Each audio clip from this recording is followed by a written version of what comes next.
ములకల చెరువు ఇబ్రహీంపట్నం ఘటనల విచారణ పారదర్శకంగా జరుగుతోందన్నారు మంత్రి కొల్లు రవీంద్ర.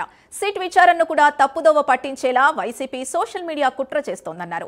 కల్తీ మద్యం కేసులో జోగి రమేష్ పాత్ర ఉందని ప్రధాన నిందితుడు జనార్దన్ రావు క్లియర్ గా చెప్పారన్నారు. పేర్ని నాని ఏం మాట్లాడుతున్నారో ఆయనకే తెలియడం లేదని విమర్శించారు. తప్పు చేసిన వాళ్లపై, తప్పుడు ప్రచారం చేసిన వాళ్లపై కఠిన చర్యలు తీసుకుంటామని మంత్రి కొల్లు రవీంద్ర వార్నింగ్ ఇచ్చారు.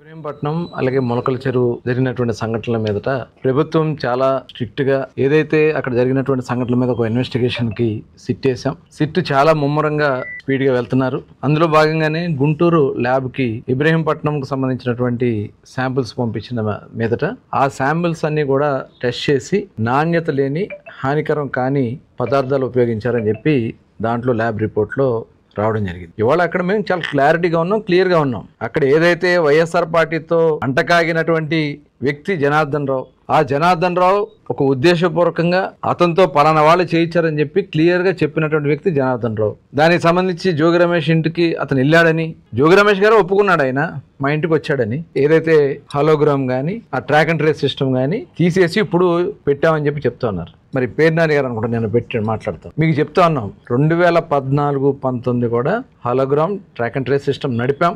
ఆ టెక్నాలజీ ఏదో వాళ్ళు తీసుకొచ్చినట్టుగా దాన్ని మళ్ళీ మేము ఇప్పుడు ఆపేసామని చెప్పి తప్పుడు ప్రచారాలు చేస్తే డెఫినెట్గా దీనికి చట్టపరంగా ఎదుర్కోవాల్సి వస్తుంది. మాట్లాడిన ప్రతి మాటకి